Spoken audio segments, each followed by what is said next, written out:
안녕하세요. 미팅 부자로 가는 길 미팅로드 오동엽입니다. 저번 1편에서 잠깐 예고 드렸던 것처럼 병원을 입점하거나 병원을 영업할 때 그 병원 영업이 잘 되는 입지가 어떤 것들이 있는지, 그리고 병원 영업을 가능하게 해주는 건축물들은 어떠한 법적 규제를 밟아야 되고 어떤 형태가 있을 수 있는지에 대한 얘기를 자세하게 또 저번 1편 보셨죠? 병의원 메디컬 빌딩 전문으로 이제 또 개원 컨설팅 해주시는 우리 조준 이사님 또 모셨는데, 자 그러면은 입지적인 부분에서 뭐 어디로 들어가야 됩니까? 병원 영업이 잘 되려고 하면은. 1편에서도 간략하게 말씀드렸는데 저희가 개원 컨설팅을 진행하면서 나름 저희 회사의 상권을 지금 4가지로 나눠놨습니다. 첫 번째는 아파트 단지 내 신도시 상권, 두 번째는 구시가지 재래시장 상권, 세 번째는 오피스 상권, 네 번째는 역세권. 이렇게 해서 좀 4가지 상권을 나눈 이유는 과별, 그 다음에 그 과에서도 원장님의 컨셉 이런 거에 따라서 원장님들이 체크하시는 또 환자분들에 따라서 입지들이 조금씩 다 다양하세요. 그래서 저희가 일단 크게 4가지 상권으로 나눴고, 뭐 아파트 단지 상권 같은 경우는 저희가 흔히 말하는 처방과들, 뭐 내과, 이비인후과, 뭐 소아과 환자분들이 조금 많이 발생될 수 있는, 안정적으로 발생될 수 있는 그런 원장님들이 좀 선호를 많이 하시고, 재래시장 구시가지 상권 같은 경우는 정형외과 계열 원장님들, 정형외과, 통증의학과, 재활의학과, 신경외과 이렇게 좀 연령대 있으신 분들이 물리치료라든지 구수치료를 할 수 있게끔, 그래서 40대 이상 분들이 체크하는 구시가지 재래시장 상권을 제가 체크하고 있고, 오피스 상권은 또 여기 중에 똑같은 정형외과, 재활의학과, 통증의학과, 신경외과지만 실비 보험을 갖고 계신 직장인들을 상대로, 그렇죠. 맞아요. 네, 도수치료라든지 물리치료를 좀 컨셉을 가지고 계신 분도 계시고, 그 다음에 또 피부 미용 쪽으로, 피부과인데 피부 미용 쪽으로 좀 컨셉을 잡고 계신 분들은 소비를 할 수 있는 그런 직장인층이 있는 오피스텔 상권을 좀 선호를 하시고요. 안과라든지 이렇게 또 뭐 내가 특색이 있는 뭐 이비인후과지만 뭐 목소리 쪽에 좀 특색이 있으시다거나, 아니면 뭐 피부 성형외과여서 나는 좀 큰 상권을 보고서 운영을 하고 싶다라고 하시는 원장님들은 환자분들이 쉽게 찾아올 수 있는 역세권 상권에 붙어서 좀 광고도 하시면서 진행하는 이런 컨셉을, 좀 여러 가지 컨셉을 저희가 두고서 좀 원장님들하고 같이 개원 입시를 좀 상의하고 있습니다. 그러면 핵심은 주변의 배우 세대, 또 주변의 유동 인구들이 어떤 분들이 많냐, 그러니까 남녀, 성별, 아니면 연령대, 그다음에 소득 수준, 맞습니다. 뭐 이런 것들을 따져가지고 요 지역에 낳겠습니다라고 얘기를 하신다는 얘기잖아요. 그러면 기본적으로 저는 이제 한의원 그러면은 어르신들이 많이 계신 그런 지역이 맞겠고, 또 신혼부부라든가 아니면 새 아파트, 그냥 그 아파트 평형대도 한 뭐 40, 50평보다는 24평, 뭐 32평 이렇게 딱 그 신혼부부라든가 아니면 애 한둘 있는 3인, 4인 정도 가구가 많이 있는 그런 아파트 같은 경우에는 이비인후과, 내과, 소아과 이런 것들이 장사가 잘 되겠네요. 맞습니다. 아. 그렇게 보고 있고, 또 똑같은 한의원이라도 연령대가 높으신 환자분들을 상대로 침을 놓으시거나 이렇게 하시는 한의원이 있고, 그 다음에 여성분 상대로 피부 미용 쪽으로 뭐 다이어트 쪽으로 해서 그렇게 좀 환을 만들거나 하시는 분들도 계세요. 그래서 최근에 만나뵌 한의원 원장님이 3분이 계셨는데 2분은 좀 구시가지 재래시장 상권, 좀 연령대가 높은 이런 데를 좀 원하셨고, 한 분은 강남 그래서 제가 보니까 그 강남을 찾으시는 분은 지금 미용 쪽으로, 다이어트 쪽으로 이렇게 좀 많이 좀 만나 뵈시려고 그렇게 좀 체크를 하시더라고요. 그래서 전체적인 큰 틀은 아까 대표님께서 말씀해 주신 게 맞고, 거기서 좀 이제 원장님별로 세부적으로 들어가다 보면 조금씩은 차이가 날 수 있다, 이렇게 보시면 됩니다. 자기 병원에 오시는 주 고객이 또 어떤 목적으로 오냐에 따라서. 역시 저번 1편에 이어서 이사님은 대단하십니다. 자 그러면 이제 일단 입지적인 부분에 대해서는 이해가 됐고요. 그러면은 이 건축물, 그러니까 제가 생각할 때 뭐 편의시설 또는 장애인 시설 같은 것들이 형성이 돼야지 이 병원 허가가 나는 경우들이 있잖아요. 실제로 제가 예전에 건물 중개를 하려고 해서 원장님이 그 건물을 사가지고 자기가 병원이 다 들어가겠다, 임차인 명도도 가능했고, 이런 어떤 것들이 다 되었기 때문에 매입을 검토하셨는데 계약 날 잡았거든요. 네. 바로 전날 계약을 못 하시겠다고 연락이 오셨더라고요. 그 이유가 뭐냐면은 자기가 들어가는 병원에서는 장애인 시설이 만들어져야 되는데 요 건물 같은 경우는 앞에 이제 휠체어가 올라가는 이 턱을 만들 수 없다는 네, 네. 거죠. 그래서 이 턱 만들려고 하면은 안까지 다 이제 철거하고 공사가 좀 커지니까 그런 비용을 매수자가 좀 빼줬으면 네. 좋겠다. 네. 라고 하니까 갑자기 이제 매도자도 아니 내 계약 잡아놓고 갑자기 금액을 흔드냐 아, 이런 XX 이러면서 아 이거 말아라 이래버렸죠. 그러다 보니까 근데 그 원장님 입장도 제 이해가 가요. 네. 예 그리고 이 매도자 안 깎아주신 이분도 다른 분한테 바로 그 다음날 팔아버렸거든요. 이게 다른 매수 대기 수요가 있으니까 그분이 또 안 깎아주신 것 같은데 그걸 한번 경험하다 보니까 아 이 병원은 특수한 업종이기 때문에 이런 건축물에서 뭔가 이제 제약 조건들이 있구나라는 네. 생각을 좀 많이 하게 된 거거든요. 뭐 그런 것도 한번 얘기 좀 해주십시오.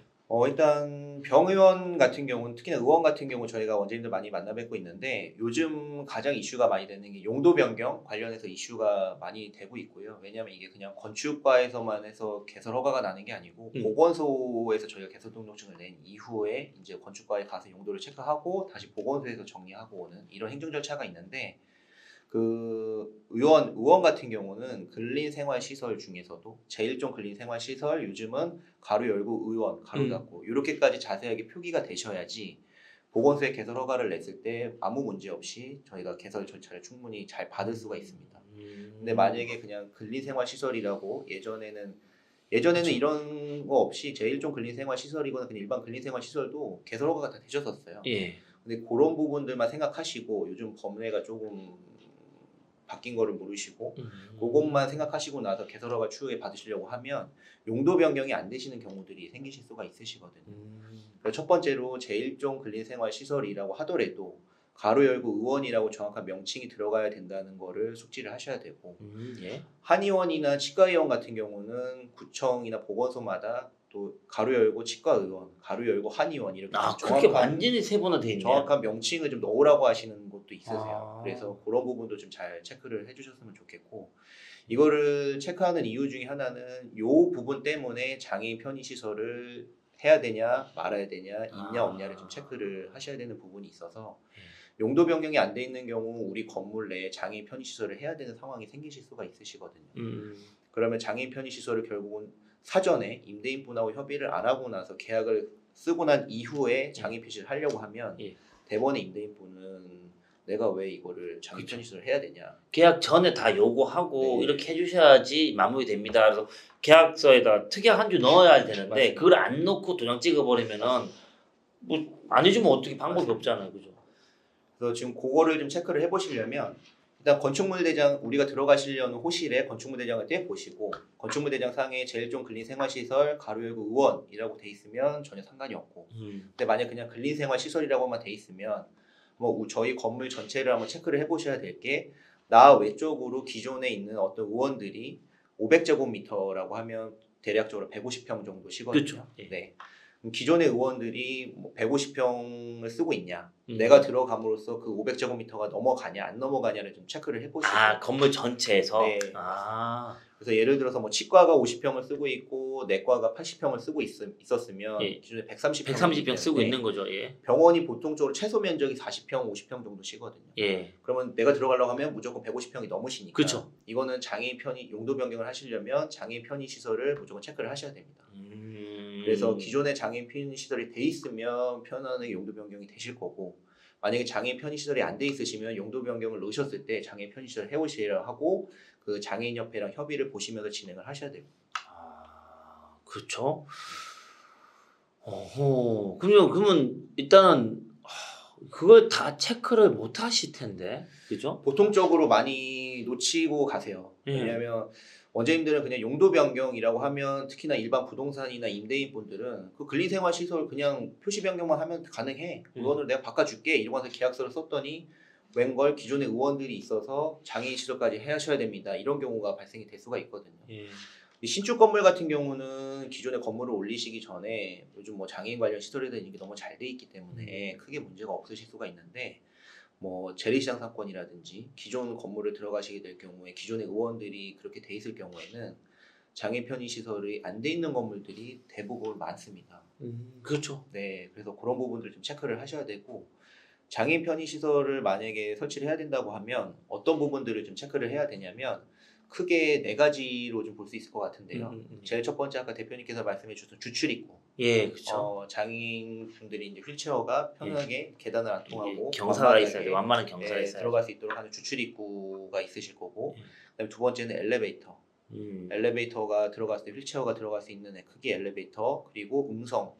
그게 엘리베이터가 13인승부터 13인승 이상입니다. 그죠. 13인승 네, 네. 이상부터 장애인 네. 엘리베이터로 이제 되는데. 그렇게 해서 들어가면 이제 버튼을 눌렀을 때 이제 음성이 나와야 되고 아, 음성 네, 소리가 네. 이게 뭐 들어야 네. 시각 장애인들은 들어야 되니까. 네, 맞습니다. 예. 그리고 그 휠체어 타신 분들을 위해서 그 버튼이 이제 밑으로 가로 버튼 있어야 가로 되고, 버튼 있어야 되고. 바가 있어야 되고 이런 부분들.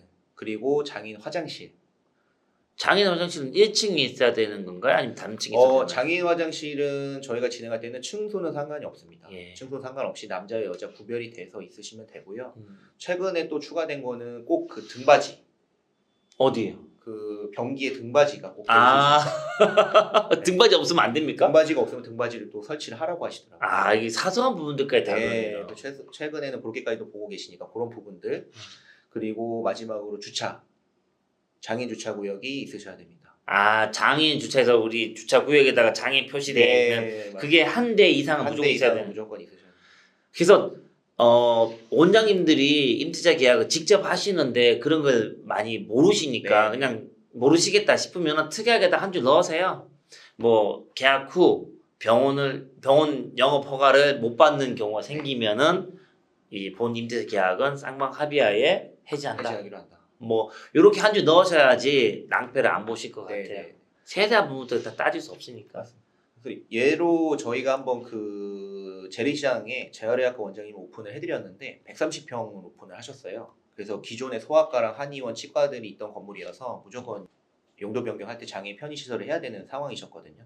건물이 너무 노후화가 돼 있어서 장애 편의 시설 하는데 비용이 좀 많이 들어갔습니다. 일단 기본적으로 건축사를 통해서 용도 변경 그리고 플러스 그 장애인 협회 협의를 건축사분이 봐주시는데 그 비용만 한 500만 원 정도 들어갔고요. 예.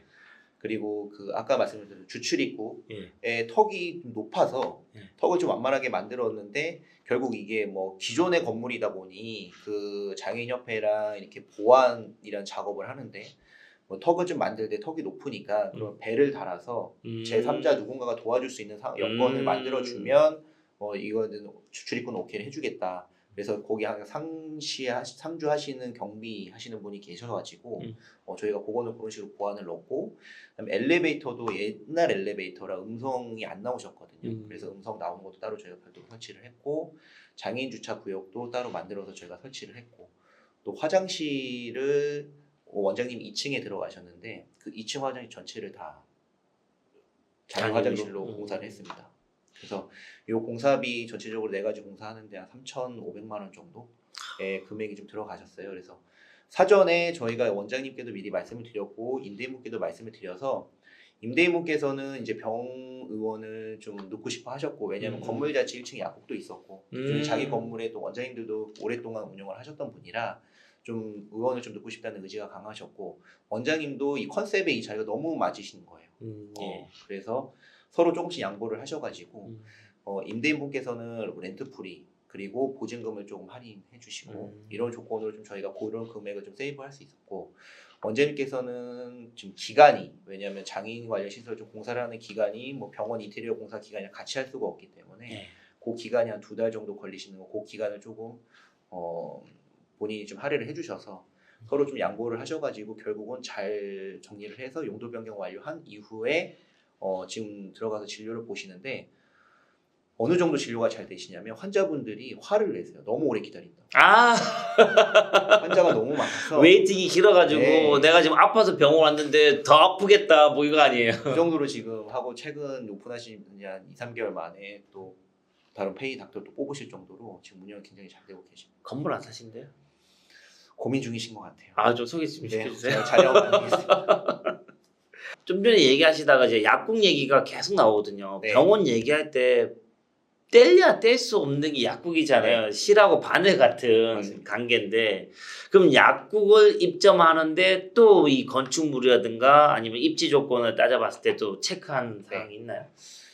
일단은 결국은 건물의 수익률이 좀 올라가려면 뭐 병원도 넣는 게 중요하지만 또 병원이 운영이 잘 돼야 되니까 1층에 약국도 당연히 있어야 되는 상황이고 약국을 집어넣었을 때도 병원과 약국 간의 관계 때문에 보건소에서 허가를 안 내주는 상황들이 생기시거든요. 왜 안 내죠? 그 병원이랑 약국에 관해서 보건소에서 보는 거는 이 단합의 여지가 있냐 없냐의 차이를 좀 보시는 것 같아요. 그래서 예.